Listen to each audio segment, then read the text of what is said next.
Okay, good morning students. I am going to explain some points very briefly for Indian economy. So listen to the video and watch the content very carefully. Whatever I am explaining, it would be very useful for you for the examinations. ठीक है, एक revision भी हो जाएगी. सबसे पहले हमें Indian economy on the eve of independence. सबसे पहले इंडिपेंडेंस के टाइम पर इंडिया की क्या हालत थी, उसके कुछ फीचर्स बताए हैं. सबसे पहले तो आज़ादी जब हुई तो इंडिया एक फीडर इकॉनमी थी. इसका मतलब ये है कि इंडिया एक अपनी प्रोड्यूसर नहीं थी, मतलब कुछ चीज़ें प्रोड्यूस नहीं कर पा रही थी. वो सिर्फ क्या कर रही थी, फीडर इकॉनमी थी. मतलब ब्रिटिशर्स पे टोटली डिपेंडेंट थी.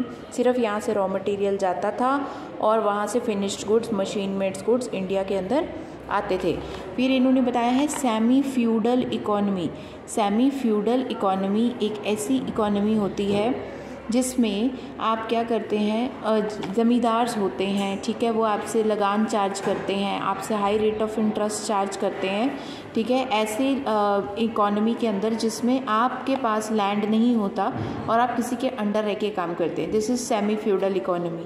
ठीक है. फिर स्टैगनेंट इकॉनमी वो इकॉनमी होती है जो बिल्कुल रुकी होती है, जहाँ पे per capita income remains almost constant. Per capita income मतलब एक पर्सन देश में कितना पैसा कमा रहा है वो कांस्टेंट ही रहती है, वो बढ़ती नहीं है. ठीक है, क्योंकि कोई डेवलपमेंट नहीं होती है.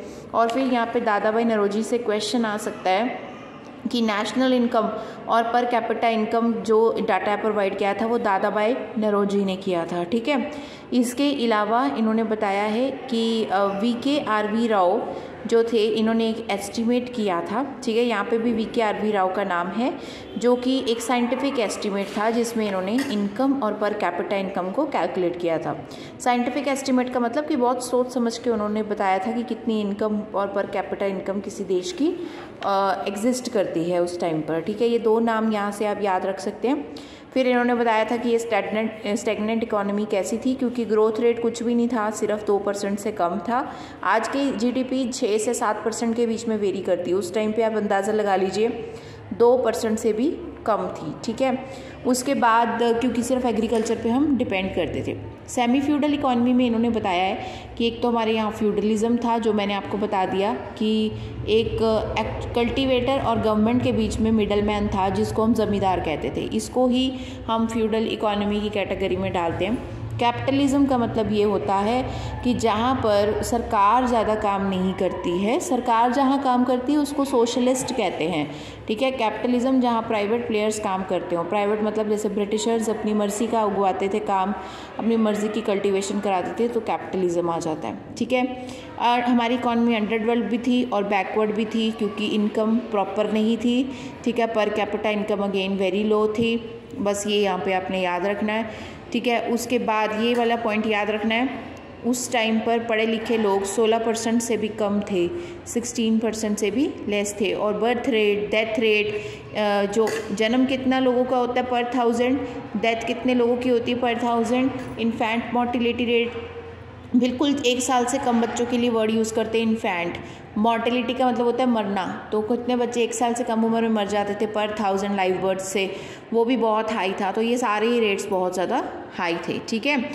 डिप्लीटेड इकॉनमी, डिप्लीटेड का मतलब होता है जो गिर जाती है. तो हमारी इकॉनमी बहुत गिर चुकी थी. मतलब गिर चुकने का मतलब कि कुछ भी हमारी प्रोडक्शन नहीं थी, पुराने एसेट्स ख़राब हो चुके थे सारे, उसको रिपेयर करने के लिए कुछ नहीं था हमारे पास. ठीक है. और सेकेंड वर्ल्ड वॉर भी तभी हुआ था इंडिया के अंदर, जिसकी वजह से हमारा बहुत ज़्यादा नुकसान हो गया था. ठीक है. बिसाइड्स दैट्स हैंडीक्राफ्ट्स इंडस्ट्री हमारी ख़त्म हो चुकी थी, क्योंकि ब्रिटिशर्स हमें कहते थे कि वो चीज़ उगाओ जो हम आपको कहते हैं. ठीक है. और यहाँ से वो चीज़ वो उगवाते थे जिससे उनको बेनिफिट होता था, जो उनकी ब्रिटेन की इंडस्ट्री में as a raw material use की जा सकती थी, जिसमें मेजर आप ओपियम याद रखेंगे जो वो स्मगल करते थे चाइना को. ठीक है. इंडिगो, नील कहते हैं जिसको, नील उनको कपड़े के लिए चाहिए होता था, वो यहाँ पे उगवाते थे. वो कॉटन कपड़े के लिए चाहिए था, टेक्सटाइल मिल्स के लिए चाहिए था. ठीक है. ये सारा आपको यहाँ से याद रखना है कि क्यों हमारे देश की अपनी हैंडीक्राफ्ट इंडस्ट्री ख़त्म हो गई थी. ठीक है. उस समय हमारी इकॉनमी डिपेंडेंट थी. क्यों डिपेंडेंट थी? क्योंकि हम अपनी मर्ज़ी से तो कुछ उगा नहीं सकते थे, प्रोड्यूस नहीं कर सकते थे, सब कुछ ब्रिटिशर्स के ऊपर था. वो रॉ मटेरियल लाते थे, रॉ मटेरियल ले जाते थे और फिनिश्ड गुड्स लाते थे, इसीलिए हम टोटली उन पर डिपेंडेंट थे. ठीक है. देन इन्होंने बताया है कि कॉलोनियल, आपको पता है कॉलोनियल का मतलब है ब्रिटिशर्स का रूल। ट्रेड पॉलिसी, व्यापार सारा उनकी मर्जी से होता था।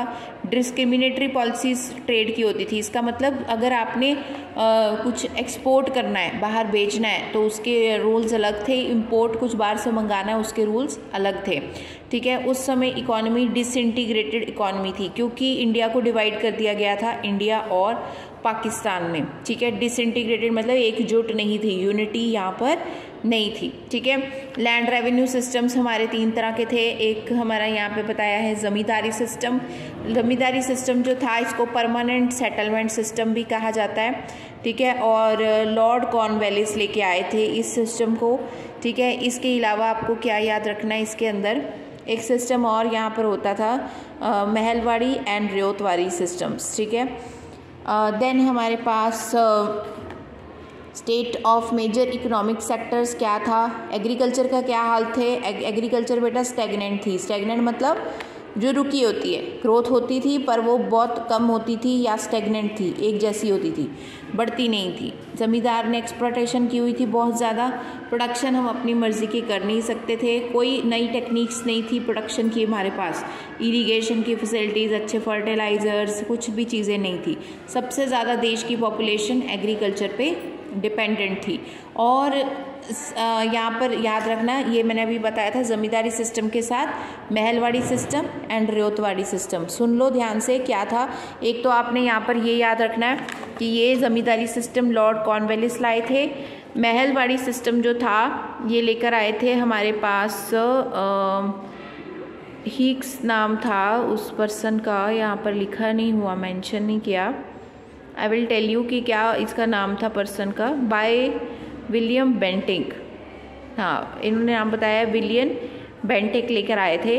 और रियोतवाड़ी सिस्टम थॉमस मुनरो लेकर आए थे। ठीक है, ये 1820 में आया था। महलवाड़ी बाद में आया था, सबसे पहले ज़मींदारी था। ज़मींदारी में तो था, मिडल मैन होता था एक ज़मींदार। 1793 ईयर याद रखना है, लॉर्ड कॉर्नवालिस याद रखना है। कुछ परसेंटेज ऑफ शेयर आपको क्या करना पड़ता था, ज़मींदार्स को देना पड़ता था। ऐसा था कि 89% ब्रिटिशर्स रखते थे और 11% ज़मींदार अपने पास रखते थे टोटल प्रोड्यूस का, और जो काम करता था उसको कुछ भी नहीं मिलता था। ठीक है, महलवाड़ी सिस्टम में हम एक विलेज, होल विलेज को डिवाइड कर लेते थे महल्स में, और फिर उनसे हम पैसे चार्ज करते थे, लैंड रेवेन्यू। ठीक है, लैंड से इनकम जो होती थी वो उनसे चार्ज करते थे, एक अकेले पर्सन से नहीं करते थे। इसमें ज़मींदारी ख़त्म हो गई थी, इसमें भी ज़मींदारी ख़त्म हो गई थी रियोतवाड़ी में। रियोतवाड़ी सिस्टम के अंदर क्या होता था, ये सिस्टम अच्छा नहीं था बिल्कुल भी, क्योंकि ये जो रियोतवाड़ी सिस्टम था, इसके अंदर एक तो जो कल्टीवेटर्स होते थे उनको रियोत्स कहते थे, और उनसे चाहे ये प्रोड्यूस के हिसाब से नहीं लेते थे टैक्स, ये क्या करते थे, ये लैंड की फर्टिलिटी के हिसाब से लेते थे। इसका मतलब उपज हुई है नहीं हुई है उससे कोई फ़र्क नहीं पड़ता, अगर लैंड फर्टाइल है तो आपको उतना परसेंटेज ऑफ शेयर उनको देना पड़ेगा। तो इससे उस टाइम पे क्या प्रॉब्लम थी, उस टाइम पे फेमाइंस बहुत ज़्यादा थे, है ना, नेचुरल कैलेमिटीज़ बहुत ज़्यादा थी, जिसकी वजह से लोग प्रोड्यूस नहीं कर पाते थे, बट फिर भी उनको टैक्स देना पड़ता था। तो ये सिस्टम तो बहुत ज़्यादा ही ख़राब था। ठीक है, देन आपको एग्रीकल्चर में क्या याद रखना है, लोग रेनफॉल पे बहुत ज़्यादा डिपेंडेंट थे। जो लैंडलॉर्ड, जो ज़मीन का, और टीनेंट जो काम करता था, उसका रिलेशन अच्छा नहीं था। आपको पता है पैसे नहीं मिलते थे। सबसिस्टेंस फार्मिंग, फार्मिंग वो सबसिस्टेंस होती है जो अपनी खाने पीने के लिए कोई चीज़ अगर मैं उगाती हूँ तो मैं सबसिस्टेंस फार्मिंग करती हूँ। तो उस टाइम पे सबसिस्टेंस फार्मिंग नहीं करने देते थे, क्योंकि वो वही चीज़ बनाने देते थे जो हम मार्केट के अंदर सेल करते हैं। तो सबसिस्टेंस फार्मिंग बहुत बुरी हालत में थी उस टाइम पे। अगर मैं बात करूं इंडस्ट्रीज़ की, तो उस टाइम पे डी इंडस्ट्रियलाइजेशन हो गई। इसका मतलब हमारी इंडस्ट्रीज़ को ख़त्म कर दिया गया। कौन सी इंडस्ट्री को, अभी मैंने आपको बताया था, हमारे देश में हैंडीक्राफ्ट इंडस्ट्री को वैनिश कर दिया गया था। पहले हम बहुत कुछ हैंडीक्राफ्ट का बना के एक्सपोर्ट करते थे, अब हम नहीं कर सकते थे। अब हम सिर्फ रॉ मटेरियल को एक्सपोर्ट करते थे ब्रिटेन को। ठीक है, और उसके बाद हमारे देश में बहुत ज़्यादा अनएम्प्लॉयमेंट हो गई थी। ठीक है, और काफ़ी सारे अनएम्प्लॉयमेंट जो क्राफ्टमैन थे, जो हाथों से काम करते थे, उनको विलेजेस, सिटीज़ से विलेजेस में आए। ठीक है, उसकी वजह से फिर एग्रीकल्चर पे बर्डन बढ़ गया। तो ये कुछ हालत थी हमारे इंडस्ट्रीज़ की। वो तो हमारे देश में टिस्को जब आई ठीक है। टिस्को का ईयर याद रखना 1907। तो टिस्को जब आई तो देश में थोड़ी बहुत इम्प्रूवमेंट होनी शुरू हुई, तब जाके हमारे कैपिटल गुड्स बने थे। क्योंकि कैपिटल गुड्स क्या होते हैं? Machine made goods. तो यहाँ पर कैपिटल गुड्स के केस में हमने ये याद रखना है कि जितने भी मशीन के गुड थे आयरन स्टील से बनते थे, वो टिस्को के बाद बनने शुरू हुए थे। ठीक है। Then Tata iron and steel industry इसका नाम है। एक मैनेज एजेंसी सिस्टम आपको पता होना चाहिए। इसका होता था कि big industries were manage by agents who got high commission for their services. तो बड़ी बड़ी इंडस्ट्रीज जो होती थी उनको वो एजेंट्स मैनेज करते थे। ठीक है। और एजेंट्स अपनी सर्विसेज के लिए बड़े हाई टैक्सेस चार्ज करते थे, हाई कमीशन चार्ज करते थे उनको। ठीक है। तो इसको मैनेज्ड एजेंसी सिस्टम भी कहा जाता था। अगर मैं बात करूं कि फॉरेन डिमांड के बारे में, तो आपको पता है इंडिया से एक्सपोर्ट होती थी प्राइमरी प्रोडक्ट्स, जैसे एग्रीकल्चर के कुछ क्रॉप्स वगैरह, कुछ फ्रूट्स वेजिटेबल्स वगैरह ऐसी चीज़ें, या कपड़ा कॉटन वगैरह कपड़ा बनाने के लिए, और वहाँ से बन के चीज़ें रेडी होके यहाँ पर आ जाती थी। ठीक है।